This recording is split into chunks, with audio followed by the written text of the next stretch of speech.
Before I start reviewing the Hashira training arc, I want to briefly talk about Demon Slayer as a whole. I really like Demon Slayer, and I can also completely understand why some people do not really like it. I really liked Season 1, the Unwavering Resolve arc. I think it's a great way to introduce viewers into the world of Demon Slayer and its characters. The Mugen Train was really good and is now starting to show us actual menacing demons to challenge Tanjiro. The Entertainment District was really good with its amazing visuals and fights. Swordsmith Village was admittedly weak and still not being really bad, but just not great in my opinion.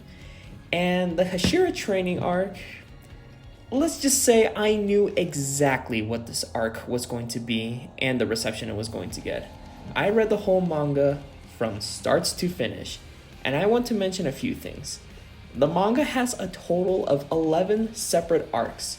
The first 6 arcs are chapters 1 through 53 and is adapted entirely into season 1, and those 6 arcs have been renamed into the Unwavering Resolve arc.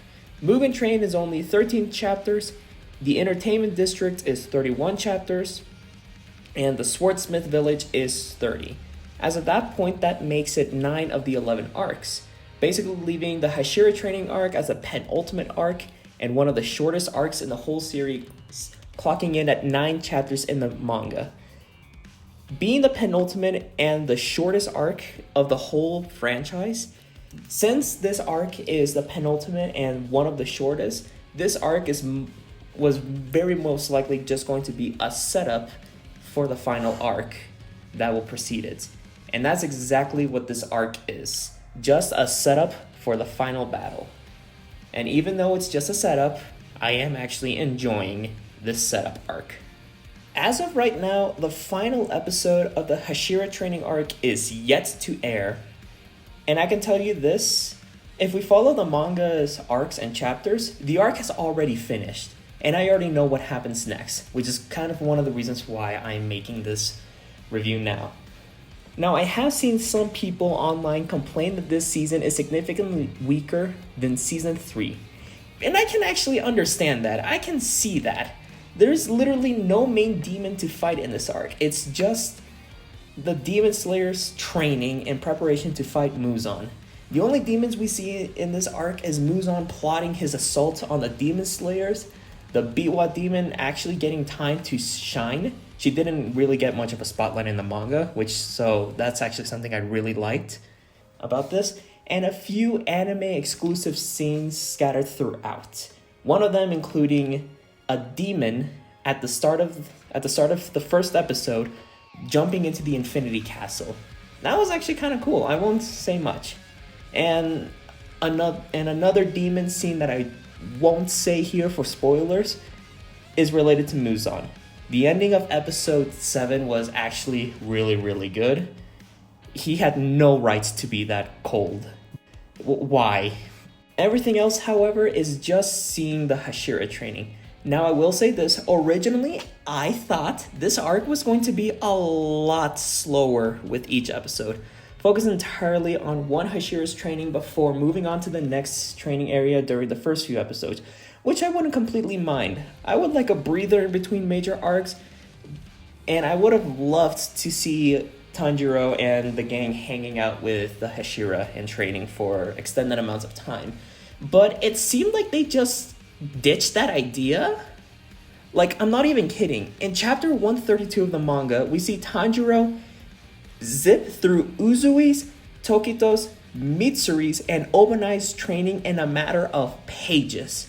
When we see the anime, we spend a whole episode on Uzui's training, which I really liked, a whole episode with Tokito, and then all of a sudden we see Mitsuri, Obanai, and Shinazugawa's training in a single episode? What? And then we have 2 whole episodes dedicated to Gyome's training. Did they just ditch that idea? First of all, why drop the idea of spending more time in each of the Hashira's training segments? I was actually okay with that idea because we would get to see more of just vibing with the Hashiras and to better know them. Was there a change while writing the episodes for the anime?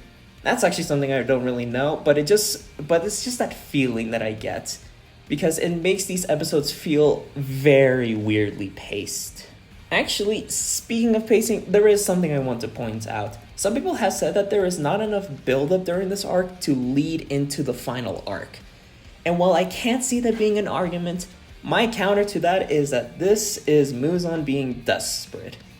As we saw in the season 3 finale, Nezuko has finally conquered the sun and Muzan wants to take that ability so he can truly be immortal. He has been alive for hundreds of years and now he is desperate to hunt her down and hunt down Ubuyashiki to end the Demon Slayer corpse and to conquer the sun. Now, is there some stuff I liked about the season? I did like the setup, and episode 7 was really, really good, especially with that ending. And episode 8, as of right now, hasn't come out yet, but I have a really good feeling it'll be great because I've already read what happens. I know what's going to happen, but I won't spoil here, so don't you worry.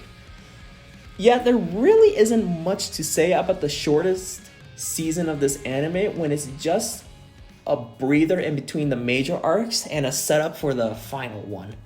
This isn't completely bad, but one that is vital to how the story will proceed from here.